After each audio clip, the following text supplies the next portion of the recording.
Bonjour et bienvenue à l'émission Vie de foi. Cette semaine, nous parlons comment vous pouvez devenir la solution.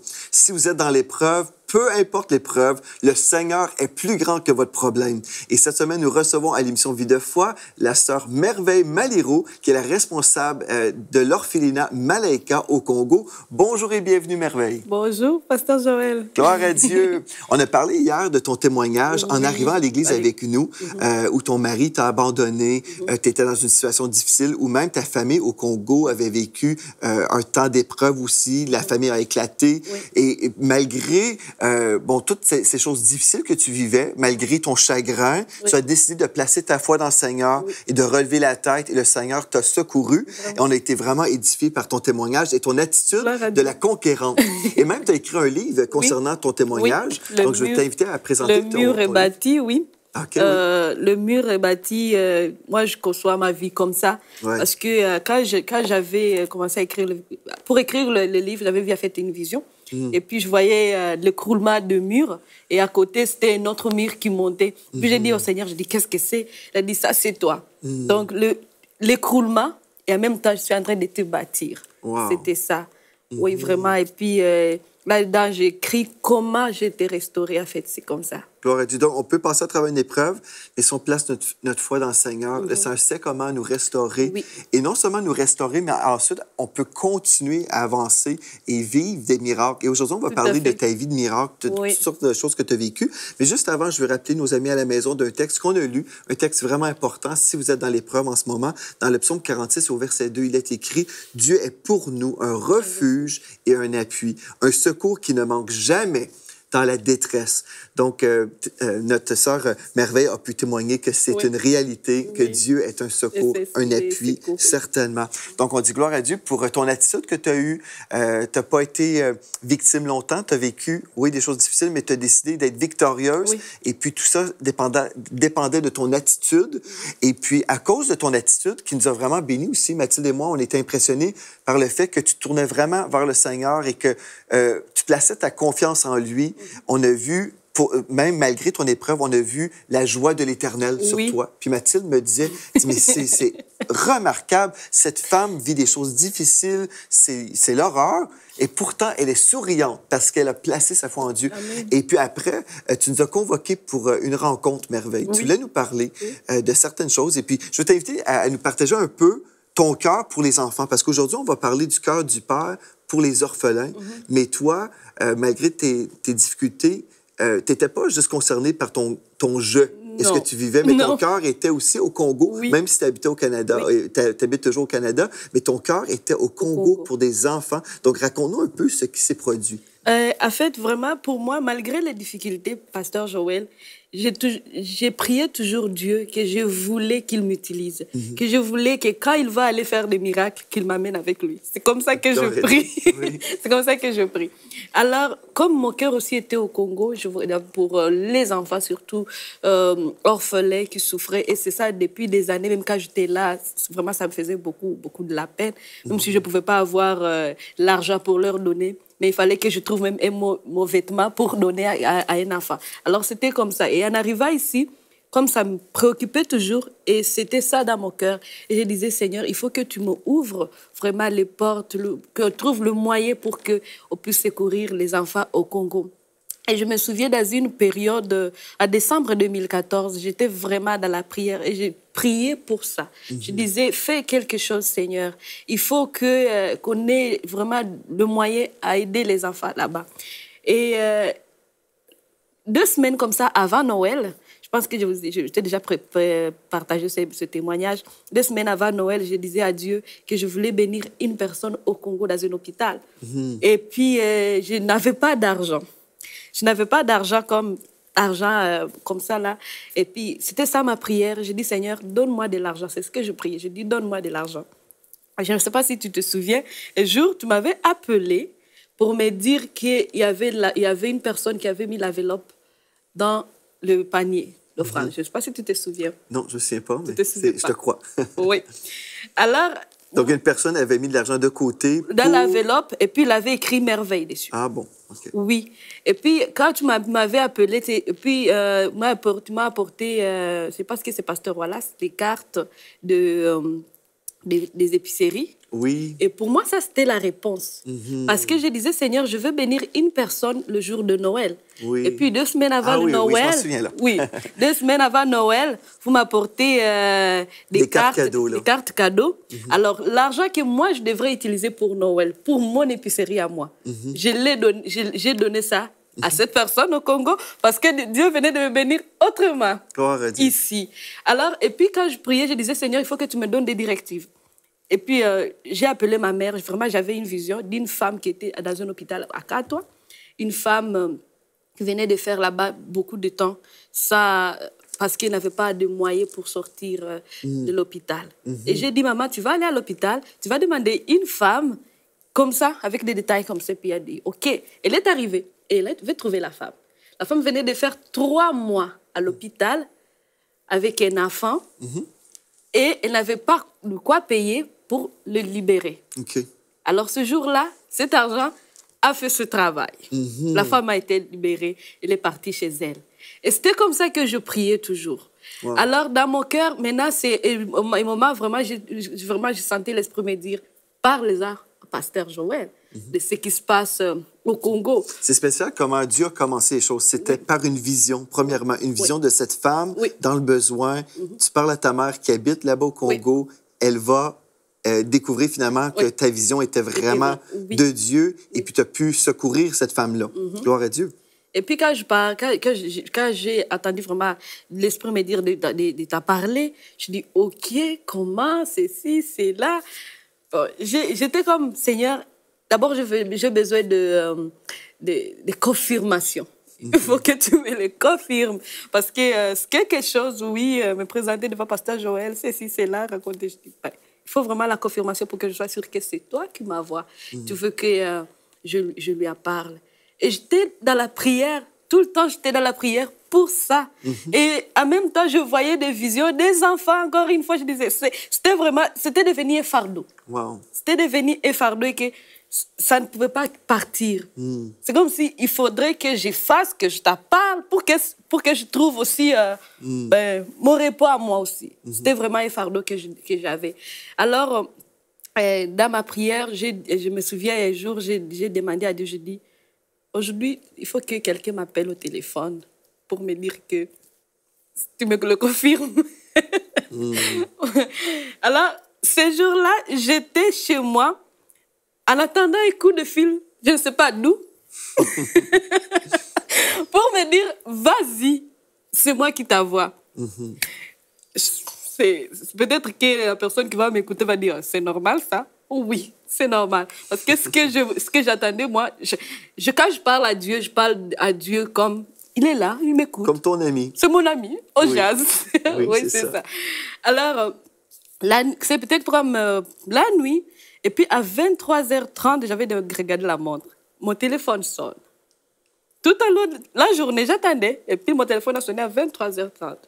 Et la personne qui était au téléphone m'a dit une chose. Dieu m'a dit de te dire de faire ce qui est dans ton cœur. C'est ça la phrase. Wow. Fais ce qui est dans ton cœur.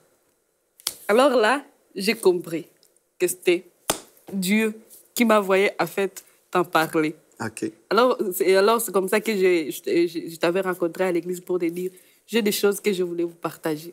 Et vous êtes venus chez moi, c'était le 10 février.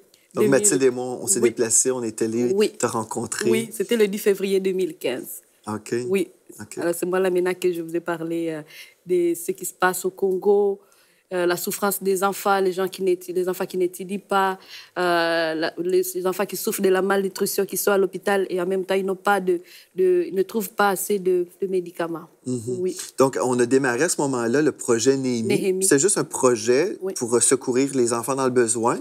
Et puis, on a commencé comme ça.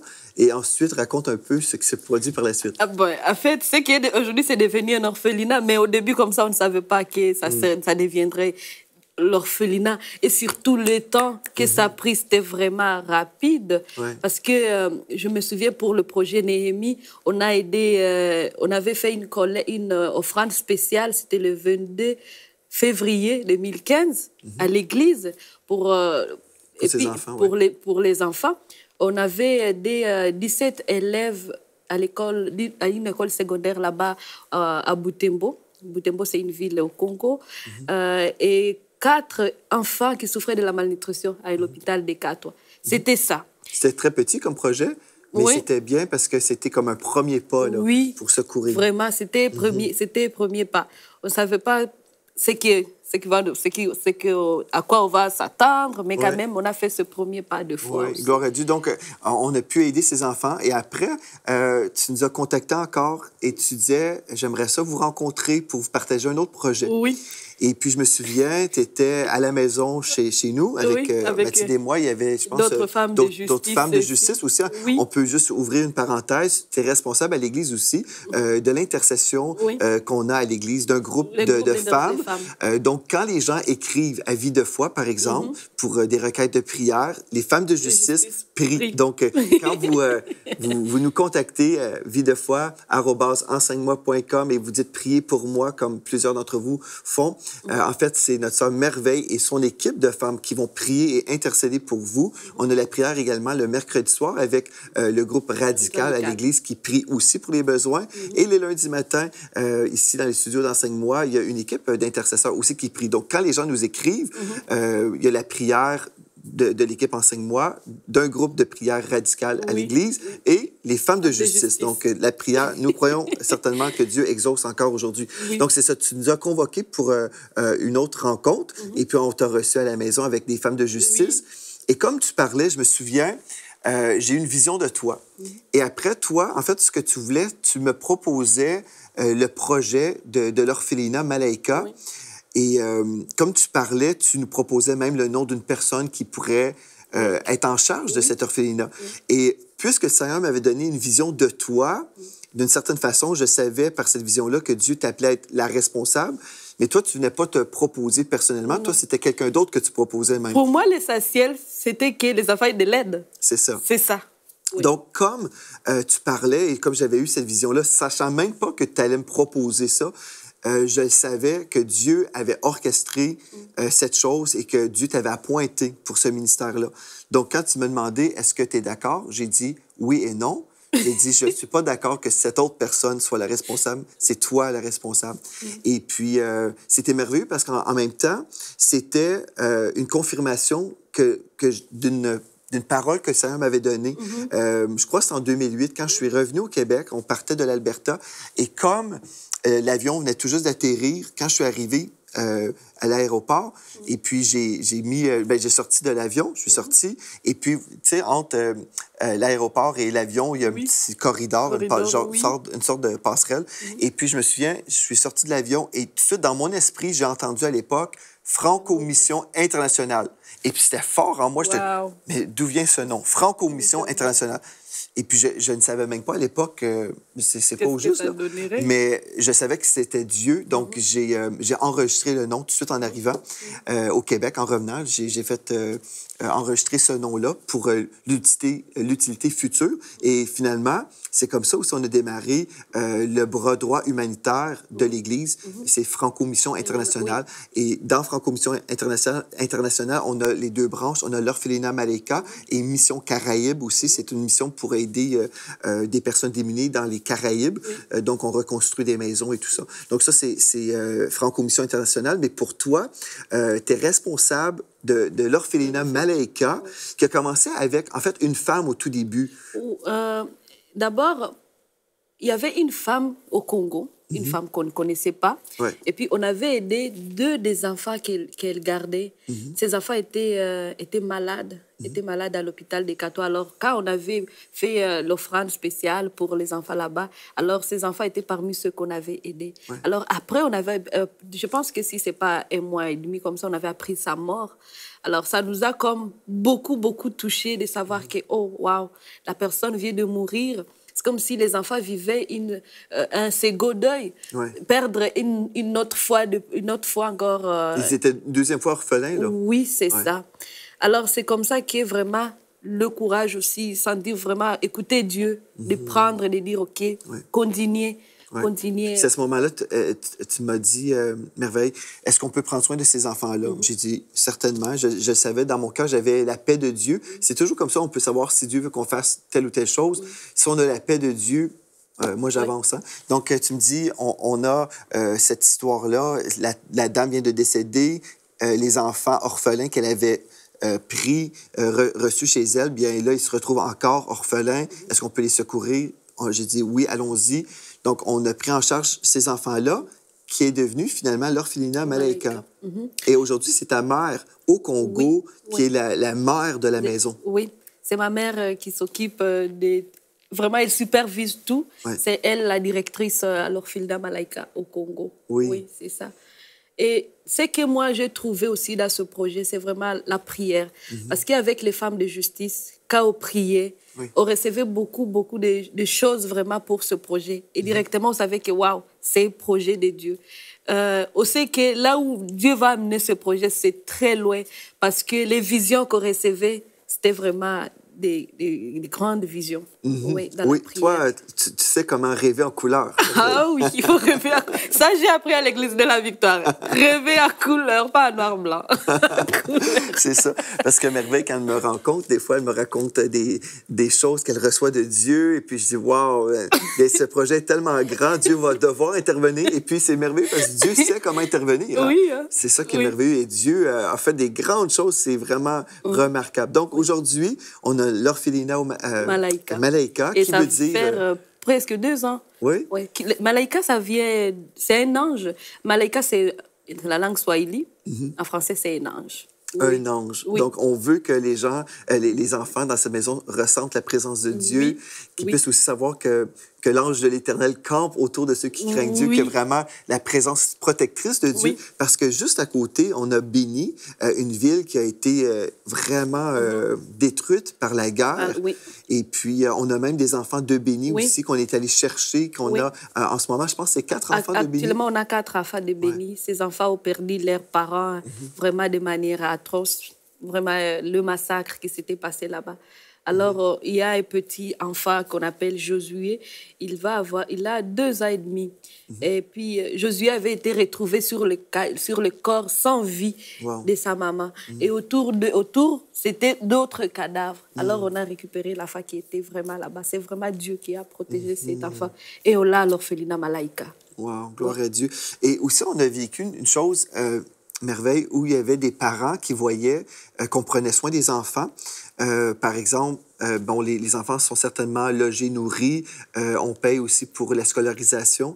Donc, il y avait des parents qui disaient, bien, si j'amène mon enfant à l'orphelinat Malaika, je sais qu'ils vont être même dans des situations, des conditions préférables, meilleures.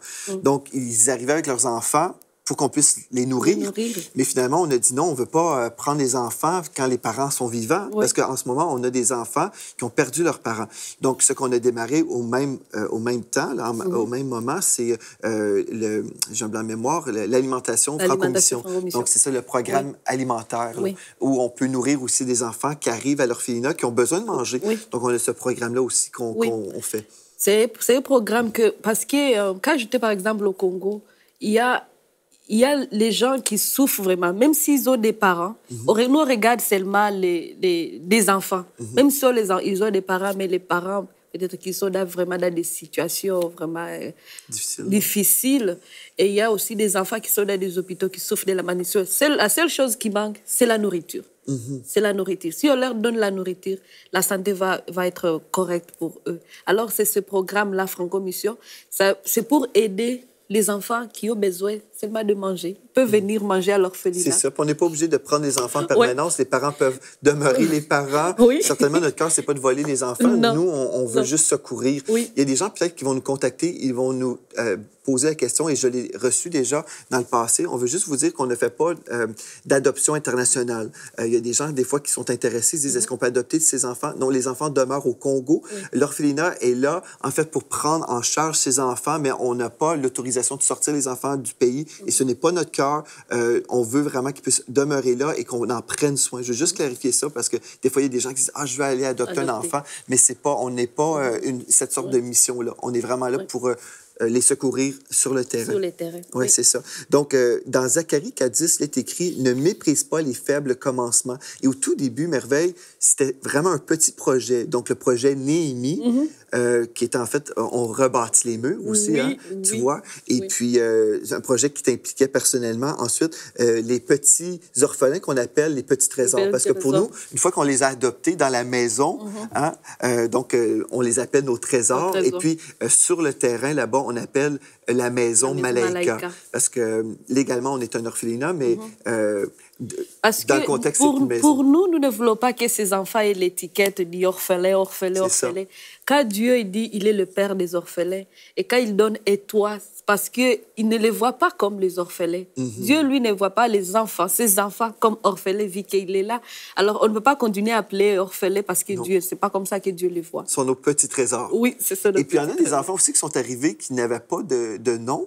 Donc, on a donné un nom aux enfants pour qu'ils puissent faire partie, vraiment, avoir un sentiment d'appartenance, faisant partie d'une famille. Parce qu'on ne reçoit pas seulement les enfants orphelins, on reçoit aussi les enfants qui sont abandonnés. Parce qu'on a vraiment des enfants qui ont été abandonnés dans les rues. Quelqu'un abandonne son enfant, je ne sais pas, de 6 mois dans la rue. On a des jumeaux. On a un autre qui a été abandonné dans un hôpital 2 heures de temps après son accouchement. Vraiment, c'est horrible. Alors, ces enfants, comme ils n'ont pas de nom, on leur donne des noms. Oui, et c'est le nom Victoire. C'est le nom Victoire. Pour les identifier à la famille de l'Église. À la famille de l'Église de la Victoire. C'est ça. Donc, on a des petits-enfants qui s'appellent Victoire là-bas. Oui. Et je crois que c'est vraiment le cœur de Dieu qu'on prenne soin des enfants qui sont dans le besoin. Dans Jacques, chapitre 1, au verset 27, il est écrit « La religion pure et sans tache devant Dieu notre Père consiste à visiter les orphelins et les veuves dans leurs afflictions et à se préserver des souillures du monde. » Mais certainement, visiter les orphelins et les veuves. Et avec l'orphelinat Malaika, on fait plus que les visiter. On les reçoit, on en prend soin, on les nourrit, on les soigne aussi. On a une dame médecin qui est là aussi, qui vient aider. Et puis, on a des bénévoles aussi qui sont là, qui viennent juste prendre soin des enfants. Et on a une belle maison aussi là-bas pour les trésors, pardon. Qui sont là. Et puis... Moi, je me rappelle de quelque chose que je partageais récemment au Congo. Je disais, parce que quand les gens passent orphelins, c'est comme, il faut donner à quelqu'un ce que toi, tu ne veux pas, tu ne veux plus.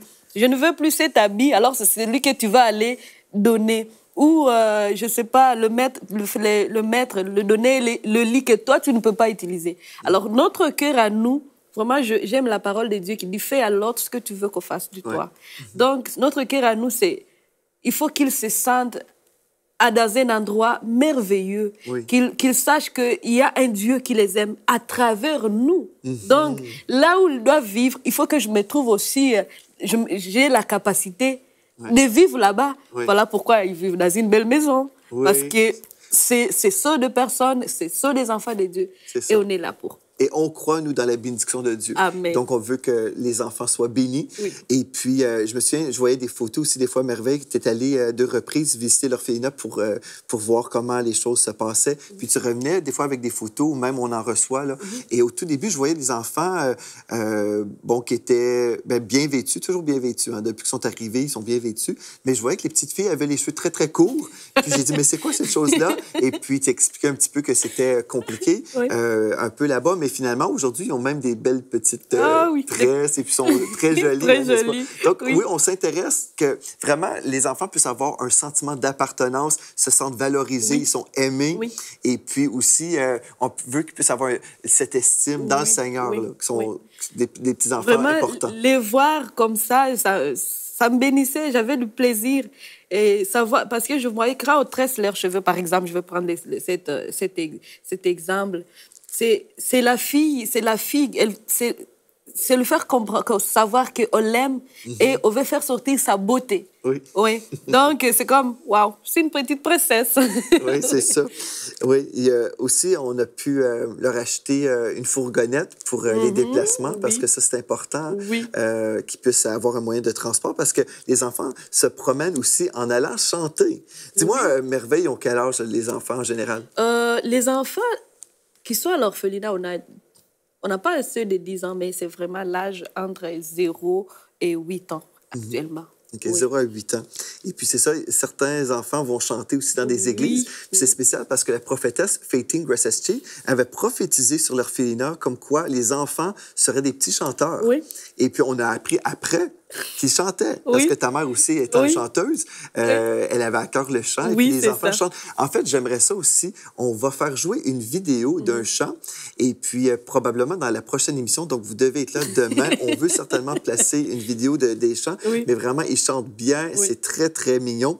Et j'aimerais juste terminer cette émission en vous rappelant la parole de Dieu concernant les œuvres de bienfaisance dans Proverbe 19 et au verset 17. Il est écrit, « Celui qui a pitié du pauvre prête à l'Éternel, qui lui rendra selon son œuvre. » Et puis, Proverbe 22, verset 9 nous dit, « L'homme qui regarde autrui avec bonté sera béni parce qu'il a partagé son pain avec le pauvre. » Et dans Hébreux 13, verset 16, « Ne négligez pas de pratiquer la bienfaisance et l'entraide. Voilà les sacrifices auxquels Dieu prend plaisir. » Pourquoi? Parce que le cœur du Père est pour les orphelins, le cœur du Père est pour les pauvres. Nous savons qu'il va toujours avoir des pauvres dans ce monde, mais Dieu ne dit pas ne rien faire et de laisser les gens dans la pauvreté. Nous savons que la malédiction est dans le monde, mais si nous sommes bénis, nous avons été rachetés de la malédiction pour être bénis. Et si nous sommes bénis, c'est pour être une source de bénédiction. Oui. Donc, c'est notre plaisir de pouvoir bénir ces enfants. Moi, j'aime ça, pouvoir secourir des gens dans le besoin.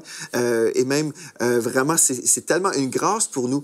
Et je sais quand on a présenté le projet de l'orphelinat, le premier dimanche à l'église, on a simplement fait l'annonce qu'on avait un certain nombre d'enfants et on avait besoin des parrains qui étaient prêts à donner, je pense, 40 $ par mois.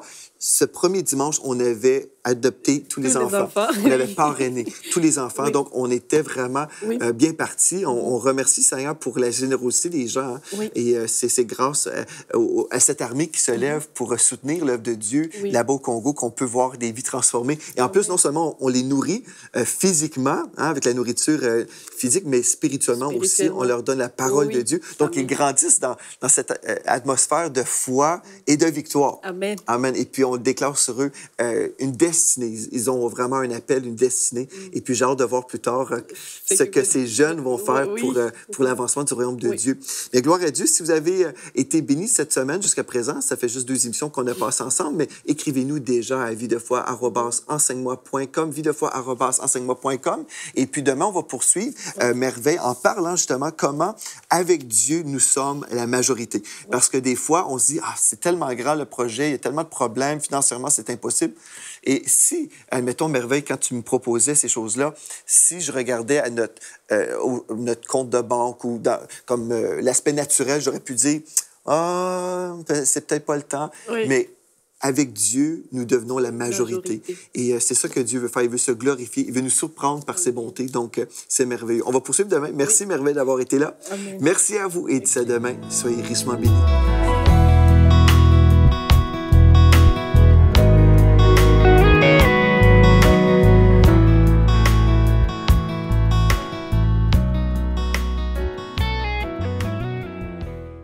Cette émission a pu être réalisée grâce au précieux soutien des partenaires d'Enseigne-moi Canal International.